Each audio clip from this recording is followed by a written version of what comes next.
सावन में काशी अब सिर्फ शिव भक्ति से ही नहीं बल्कि बेहतर व्यवस्थाओं और जनहित के बड़े फैसलों से भी सराबोर होने जा रही है। महापौर की अध्यक्षता में हुई नगर निगम कार्यकारिणी की बैठक में ऐसे कई अहम निर्णय लिए गए हैं जिनका सीधा लाभ श्रद्धालुओं और आम नागरिकों को मिलेगा। आइए देखते हैं हमारी यह खास रिपोर्ट। प्रस्तुत कर रहे हैं त्रिपुरेश राय। सावन की भोर, मंदिरों की घंटियां और अब काशी के 55 प्रमुख चौराहों पर शिव स्तोत्र की मधुर ध्वनि। 5 अगस्त से हर सुबह 5:30 बजे से 6:30 बजे तक पब्लिक एड्रेस सिस्टम के जरिए पूरा शहर शिव में वातावरण में डूबा नजर आएगा। नगर निगम का उद्देश्य है कि बाबा विश्वनाथ की नगरी में आने वाला हर श्रद्धालु आध्यात्मिक अनुभूति के साथ अपने दिन की शुरुआत करे। श्रावण मास में श्रद्धालुओं की सुविधा को सर्वोच्च प्राथमिकता दी गई है। सभी प्रमुख मंदिर परिसरों को प्लास्टिक मुक्त रखा जाएगा। कांवड़ यात्रियों के लिए 24 घंटे निःशुल्क सार्वजनिक शौचालय उपलब्ध रहेंगे, जबकि आम नागरिकों के लिए शौचालयों पर रेड बोर्ड अनिवार्य रूप से लगाए जाएंगे ताकि किसी प्रकार की मनमानी वसूली न हो। बैठक में संभावित बाढ़ को लेकर भी प्रशासन को हाई अलर्ट पर रहने के निर्देश दिए गए।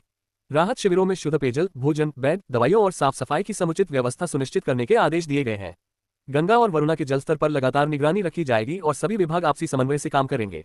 शहर के विकास कार्यों की समीक्षा करते हुए कार्यकारिणी ने नाला सफाई का वार्डवार ब्यौरा, वर्षा जल संचयन यानी वाटर हार्वेस्टिंग, पंचरोशी मार्ग की धर्मशालाओं से अवैध कब्जे हटाने, पार्कों के सौंदर्यीकरण और सरकारी संपत्तियों के संरक्षण पर भी सख्त निर्देश दिए।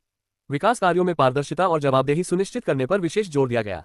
बैठक में नगर निगम कर्मचारियों और तकनीकी स्टाफ से जुड़े महत्वपूर्ण फैसले भी लिए गए। आउटसोर्सिंग के माध्यम से कार्यरत कंप्यूटर ऑपरेटरों, डाटा एनालिस्ट, प्रोग्रामर और आईटी विशेषज्ञों के मानदेय में वृद्धि का प्रस्ताव पारित किया गया। साथ ही सीएसआर फंड और विभिन्न विकास योजनाओं के खर्च का पूरा ब्यौरा मांगा गया। सबसे बड़ी राहत नगर निगम के करदाताओं के लिए आई है। कार्यकारिणी ने एकमुश्त समाधान योजना यानी ओटीएस को मंजूरी दे दी है। 15 अगस्त से 15 दिसंबर तक चलने वाली इस योजना के तहत गृहकर, जलकर और सीवरकर का मूल बकाया एकमुश्त जमा करने पर ब्याज और सरचार्ज में 100% छूट मिलेगी। 1 लाख रुपये तक के बकायेदारों को किस्तों में भुगतान की सुविधा भी दी जाएगी।